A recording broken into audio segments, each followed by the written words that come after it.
It's so good. Killer clowns. Killer clown. Wow, wow, wow. It's from outer space. Yeah. That's our intro, people. That's the whole video. You're welcome.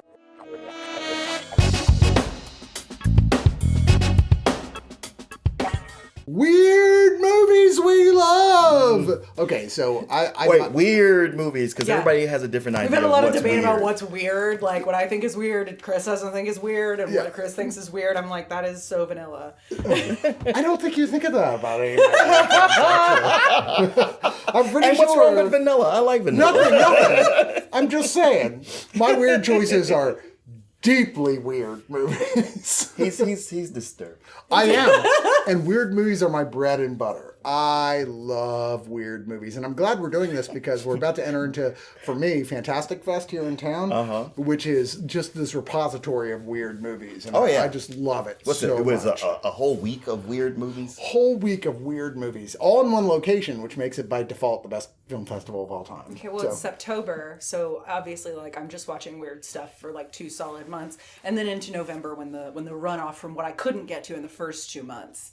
So it's like a 3-month-long Halloween movie marathon happening right now. And a lot of weird, in my life. A lot of weird movies are horror oriented, and that's partially because horror has more of an open book to being able to try new things than a lot of other film genres, you know? Mm-hmm. I mean, there's certainly exceptions to that rule, most definitely, with like other things that like, okay, these directors are well known enough, or it's great enough of a script, you can try something. I think of like Eternal Sunshine of the Spotless Mind, a romantic comedy that's a deeply weird movie. Okay.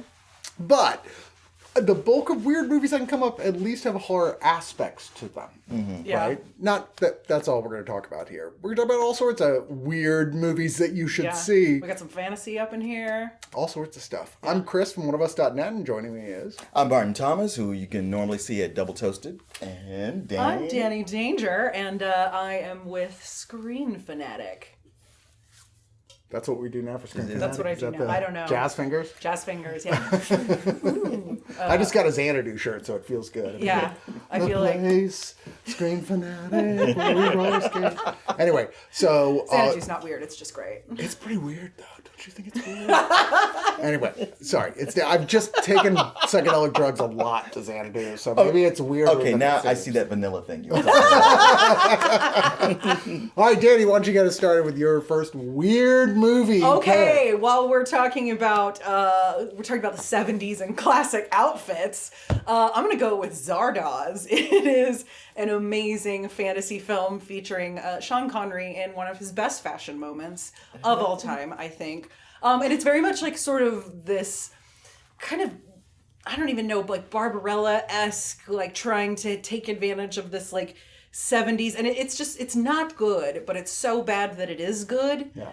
And there's just a lot of really weird special effects and monsters, and it said it's striving to be good. You can tell it's really. I mean, Sean really Connery alone, like, it's just it's acting not his little heart so much out. as trying to be good. It's trying to be, what's the word? Smart. Provocative. It's trying to. It's trying to. It's very high concept, the whole thing, and you go through it all, and there's such a like. What is this about? What is Zardoz? To get to the answer, and there is no answer. Look, either you get to the answer and you go like, ha, or you go, what? Wow, that is silly. Yeah. I don't know. I saw it when I was young, and I was more in the first camp where it's like, oh, you gotta be kidding. Now I go like, all right. I've seen it so many times. I was actually on a t-shirt site the other day looking specifically for a Zardoz shirt, and I couldn't find one. What is wrong with you? It's a real... Make a Zardoz shirt. Oh, somebody has to have out there. Right? Like, Etsy, come on. Like...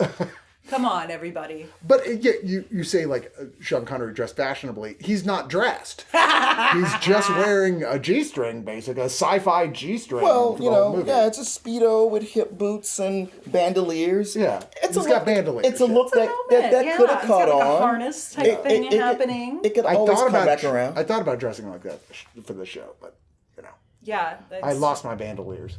That's Well, really that's- unfortunate. yes. You should really have a backup pair. Yes, Yeah. unfortunate. That's true. I think they were stolen. This friend of mine came over and they're like, "Are those Gucci bandoliers?" And I was like, "No." I'm just looking at them and like admiring them. I know it was you. Yeah. Okay, so what kind of person should watch Zardoz? For me, I feel like it's like you are feeling wily, you are feeling weird. It's like a Thursday night and you've had a couple of drinks, maybe, I don't know, just to have a good laugh. I'm like, who would enjoy Zardoz besides me? I mean, it's not a more of a Friday or Saturday because you're gonna have a case or whatever you're drinking. It's not a fast moving film. It's actually kind of a slow moving film post like the first act. But it's just so odd. It's a post apocalyptic, but like all the rich people have their little private sanctuary and Sean Connery's the barbarian. They're like, ooh, something new. Ooh, a barbarian. He's so sexy and hot. And it's obviously a major social commentary film, right? It's very similar in a lot of ways in tone to Logan's Run. Oh, yeah. Like, very much. Oh. Well, also with Marvel's War of the Worlds series, they pretty much copied that with the character Killraven. Okay. Who had a very, very similar costume. Huh. But a fur coat. Not the fur coat so No? much. No. I thought he had a fur coat. Who am I thinking of? Maybe Zardoz. Craven the Oh, I Hunter? was thinking of Craven Yeah, the Hunter. yeah. Okay, because he had a similar costume moment at some Killraven, point too. different- Okay. different, yeah. Different Yeah, guy. yeah. Okay, got it. You lost a few letters in the middle. Gotcha. Raven, Craven. Yeah, she did a contraction. Yeah, Yes. exactly. But no, it's I love Zardoz, but I get it's not everybody's thing. I just recently talked somebody into watching it, and they were like, "That was boring." I'm like, "Not for you." Yeah. And look, older movies, especially from the 60s and 70s, are going to move at a different pace. And you have to go in knowing that. If you're used to what we have now, everything we watch now moves like this. And the second it doesn't, people are like, that was boring. Well, also, like, I've had this conversation with some of our writers, and is that also, like, Logan's Run was a really good example of, like, I didn't really put together that, like, sci-fi looked so different before Star Wars came along. And I think Zardoz is another really great example of, like, there just wasn't really this archetype for how space was supposed to look. And so people were really out there experimenting, and let me tell you, they did some weird shit. My dream is to someday throw a huge 70s sci-fi party that's like no Star Wars, no Battlestar Galactica, no Star Trek, but it's a costume party, and the whole thing is like it's like Logan's Run costumes. Everyone's wearing that opalescent material stuff. It's all like there's a bunch of like triangles with light things under them on the tables. You know. Yes. That'd be cool. Anyway, Martin. So keeping with Danny's theme of 70s sci-fi, because if you talk about weird movies, I don't know that you can go any weirder than 70s sci-fi. It all was just slightly disturbing and all had a political message to it. Everyone was really horny. Yeah, there's that. I mean, you bring up Zardoz, there's the Omega Man, Love it. Planet of the Apes. Omega Man was a weird take on I Am Legend of Yes. Richard Matheson, of which there's been like 4 versions made, I think. Yeah, I can think of at least 3. My favorite is still the Vincent Price one. Sure, I love sure. Vincent That's most Price, the people's last favorite. man on Earth. But yeah, Omega Man, super weird take on that story. Yeah, Soylent Green. There's honestly, you could go on a list of so many. Yeah. But another one that fits within there is an animated film, a French animated film called Fantastic Planet. Now, maybe you've heard of this, maybe not, but it's definitely worth checking out because it is an animation style that is like nothing we see in America. It almost might remind you of Terry Gilliam's work from I was gonna say Monty Python. Yes. Yeah, a little less Very- cut and yeah. paste. Yeah, not so cut and paste, but it still has that.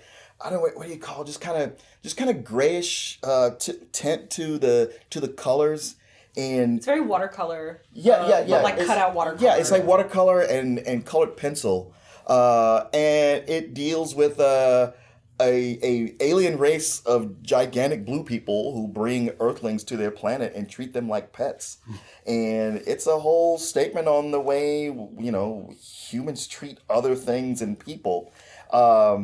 And there's a lot of body horror, and it's very imaginative in its design. But you have creatures that walk around on stalks with 3 eyes looking up. It's so often when you watch like a lot of things like Star Trek, where you have a lot of humanoid alien races, but that live not too differently than Earth humans. But these are humanoids, and this is a completely alien landscape. And if you've never seen this movie, it might take you a couple of times to watch it just to really get into it. And this director, René Laloux, did a few other movies just like it, Kandahar and Time Masters. And they all have this same kind of sensibility, but totally worth checking out. I have it on my to-watch list. It's on HBO Max. Yes, it is. That was one of those movies, even as a young, as a 16-year-old who was like, hey, I like LSD, and I'm going to watch more movies that are good on LSD. Like, literally every older person was like, Fantastic Planet, right off the bat. They're like, no, that's the one you want to watch. At that point, it was still, it was totally unavailable, right? Right. Oh, yeah. Go to your local store and go like, hey, do you have Fantastic Planet? And they're like, hello, police. This guy is definitely dealing heroin or something. I don't know. At a video store, though, you think they'd narc on you? I don't know about that. Probably not. I might be exaggerating a little bit. Depends on the video store. Maybe a Blockbuster. Maybe a Blockbuster, right? They're like, no. But if you want Speed 2, I don't know. No one does. I'm going to go with something that maybe for a lot of people a little more well-known for my first pick, but I just think it's just such a deeply weird film that stands the test of time, and new people I know keep discovering it, and that is director Alex Cox's Repo Man. Oh, yeah. Repo Man is, I'm just going to say it, it's a masterpiece. It's a straight-up masterpiece of a movie, period, outside of being a weird film. It's just adorable and scary and weird and funny, and for people like me who are like came from a punk rock background, it's like maybe the defining punk rock narrative film. Emilio Estevez plays a young punk who's like bumming around LA, and he gets involved with a bunch of weird people, partially because he takes a job working as a repo man, a guy who gets the order like, oh, this guy had made his payments on a car and they've got to go collect that car, which often is that guy in question is not happy about them collecting the car. So it's potentially dangerous situations. Harry Dean Stanton is there, is sort of like being like one of the people he rides around with, like he rides around with multiple different people in it, like just sort of like telling them their story, them telling him their story and like advice on how to do it. It's filled with, it's one of the greatest movie soundtracks of all time, in my opinion. That's true. It's so great. And yet the whole thing is like, okay, the big golden like ring is that there's a car out there somewhere that everybody's looking for because the reward is so high. And the reason is because there's dead aliens in the trunk of it. This guy went to, I don't know, they never say, but like Area 51 or something and kidnapped dead aliens and put them in the trunk. And if you open it, you'll just die. It's just, they're so radioactive, you literally just disintegrate if you open the trunk. And if you drive it around long enough, you just kind of go insane because the radioactivity is like seeping out into it.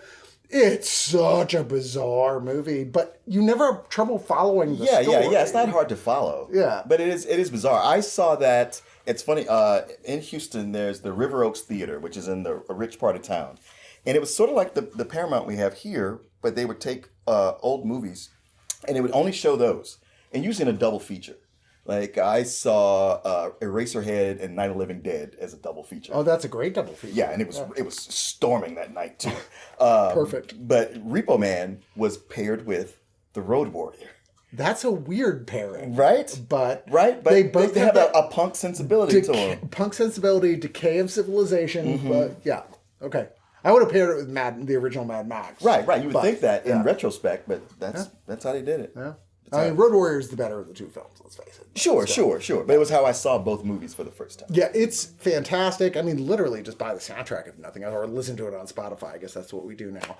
But it's so great. I know recommending an Emilio Estevez film is, there's only a few times that'll ever happen. Well, we have the Breakfast whatever Club. Mighty Ducks jams. I guess. That was after my time. I've still never watched any of the Mighty Ducks. I'm not dismissing that they're any good. The first one's all right. It's got its moments. I'm just saying. It took a lot of convincing for me to watch the one with John Candy, not Mighty Ducks, but the snow, the bobsledding one. Cool Runnings. Cool Runnings, but that's actually pretty good. Yeah. So you never watched the Young Guns movies? No, I did. They're not very good. Yeah. Okay. Dan? Why Young Guns when you could just Tombstone?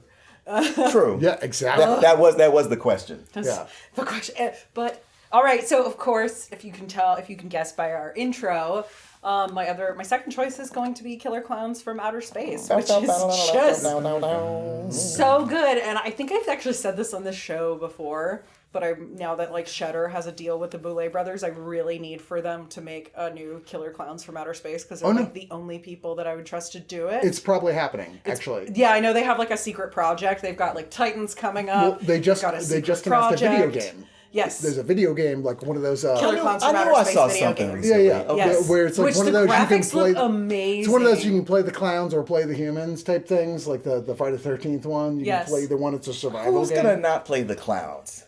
I mean, yes. Yeah. I mean, the weapons are much cooler. And the weapons are like cotton candy guns. Right? And shit like bring it back. But yeah, it's incredible. It's amazing. It's terrifying. It's so over the top. Is it terrifying? That's strong.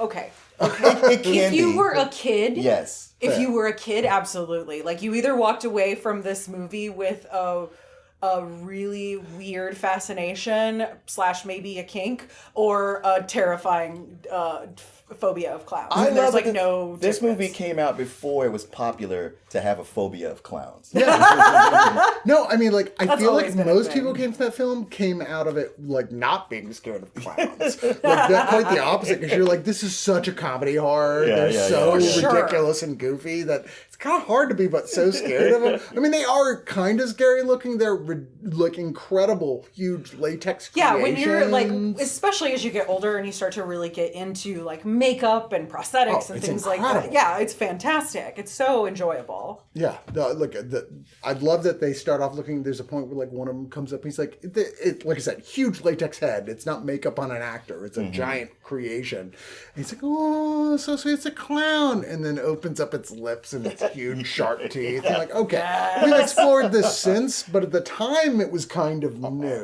Yeah. And it's played for laughs. The whole movie. I mean, it's called Killer Clowns from Outer Space, for God's sakes. It's played for laughs, but also has like a band that was already one of my favorites at the time, the Dickies. If you haven't listened to them, you should go back and listen to the Dickies. They have an album called Dawn of the Dickies that the cover is a parody of Dawn of the Dead. You know, they did a very horror theme, but also a lot of like Hanna-Barbera Saturday morning cartoon themed songs and stuff. They're so much fun. People used to call them cartoon punk. Huh. They're like punk if like Hanna-Barbera had made. Yeah. Yeah, the theme song is them. I got to see them do it live. They started with the satanic ritual, and yeah, it was wonderful. Yeah. Yeah, Martin. So my second choice was going to be, sorry, calling audible. It was going to be Tetsuo the Iron Man. Ooh. Which Great movie. which I know you're familiar with, black and white Japanese movie about a man who, sort of like Thinner, where his car hits a metal fetishist, and it's almost like a curse to where he begins to meld himself with different metal parts. Yeah, he's infected with metal. Mm-hmm. Yeah. It's so very cyberpunk. One of the earliest cyberpunk movies. It's something that influenced so many things that came out, like the Darren Aronofsky's Pi. When I saw that, I was like, wow, just like Tetsuo the Iron Man. Yeah. And there's pieces of the Matrix that you can see in that. So many things afterwards. And I never even saw the sequels. You told me the second one's There's even three better. films. The third one's terrible. The second one is fantastic. It's so good. Right. See it. But my actual choice is Sorry to Bother You. Oh, I was wondering why nobody was going to pick that. I had it earlier, and then I was like, wait, how did I forget that I was wanting to talk about that? You made me think of another one. Go ahead. Okay. Yeah, Sorry to Bother You, directed by Boots Riley and stars Lakeith Stanfield, and it is very much a Charlie Kaufman movie, very similar to something else I almost picked, Being John Malkovich. About it seemingly starts about a telemarketer, and it's just kind of surreal, but when it gets to the third act, it goes completely apeshit, and it might lose some people, but I feel like it's really taking you there. One of the things I love about this is that we're coming into an age where, at least here, where it's not the kind of film that you normally see black people in. Usually black movies are very straightforward. Comedy, crime, drama, horror, nothing out there. It's only been in the last few years that we start to have movies with starring black people that are science fiction, and now even surrealism. And this was a movie that from the trailer I thought, this looks really interesting. I hope it plays out. And it's like, man, this fulfilled everything I wanted in this. But by all means, I don't see how you can't call it weird, especially when people turn into horses at the end. Super weird. Yeah. That's like, a weird film. It was a film for me. People said it was weird. I was like, yeah, okay. Like, it's a weird movie, guys. Like, we'll see. And then at the end, I was like, I gotta admit, I'm not entirely clear what happened. It's so weird. You don't feel it's weird when you got to watch it a second time, but you want to watch it a second time. Hey, it was so good. Yeah. Such a great cast. Mm-hmm. And I felt like it deeply set the tone for Atlanta, the TV show. Yes. Which is a really weird TV show. It can be, yes. At points, you're like, what is happening right now? And I kind of love that. Oh, yeah. But you're right. That absolute great pick. And if you haven't seen that one, it's a more recent pick. You really should see it. I haven't seen it, but Martin just told us how it ends. Oh, that doesn't. That really. I've told you so little. Yeah. Okay, great. Honestly, it's kind of irrelevant that you know that it ends. Yeah, really. Perfect. It won't affect it at all. Love it. Okay. All right, so I'm going to go with one of the guys who has been often considered one of the weirdest filmmakers of all time, one of the biggest midnight movie in but Morton cities like New York and LA for like the film literata, if you will. Alejandro Jodorowsky, a Spanish filmmaker. The dude is like has made nothing but weird films, with one exception. He made a film with Peter O'Toole that's still a little weird. It's not very good though. Oh, which one? I forget the name of it. Okay. Yeah. It was like one of those, like, okay, I see what you're going for, but this isn't really working. And I think that's why he was like, no, fuck that. He worked with the studio and he was like, I'm just going to make my own movies now. Okay. But obviously people talk a lot about his classic midnight movies, El Topo, which is a surrealist Western. And yes, it's very good, but impossible to describe. And The Holy Mountain, which is like a Kurt Vonnegut story, crossed with lots and lots and lots of dick shots that again is almost impossible to describe. It is the very definition of avant-garde. Even avant-garde might be like, tone it down a little bit. I have no idea how to describe the plot to it, but for me, both those movies I think are amazing. You just have to, you can't watch them with your phone. You have to be like in a theater watching it, like wash over you. In the end, you're like, I think I get it. It's one of those things, but they're beautifully made. But the one that is his best film was his attempt to do a horror film, and very Hitchcockian, which is Santa Sangre, which starred his own son in the lead role. And the idea is you start off in a carnival, a traveling carnival, period piece type thing in Spain.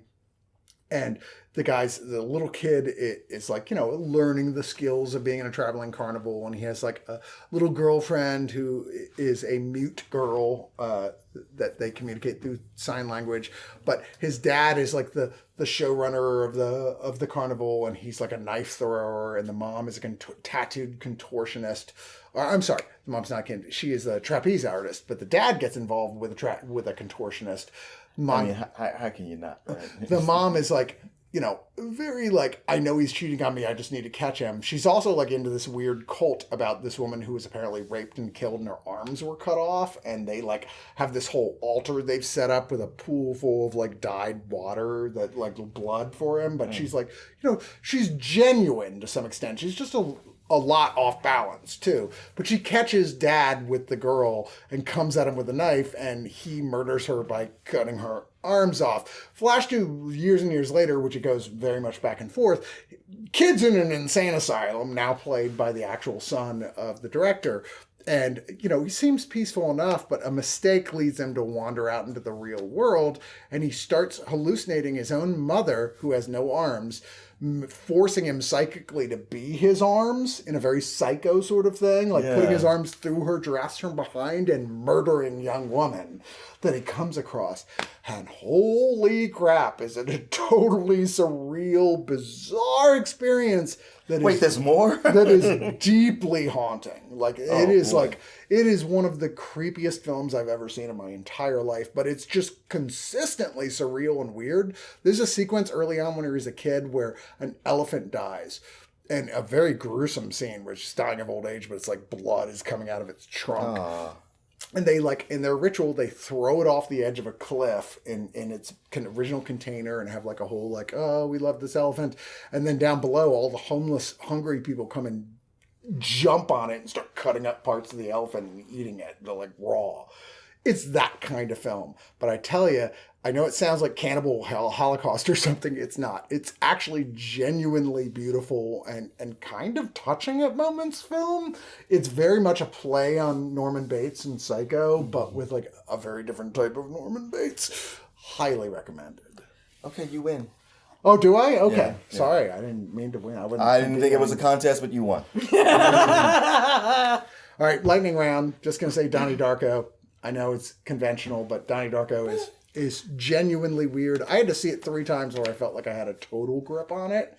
Where I was like, okay, now I feel like I totally gripped this film. Wow, because that was always your favorite movie. I loved it, but that's part of it is had so many questions, and partially because the soundtrack was just stuff from my era. Yeah, great soundtrack. Good soundtrack.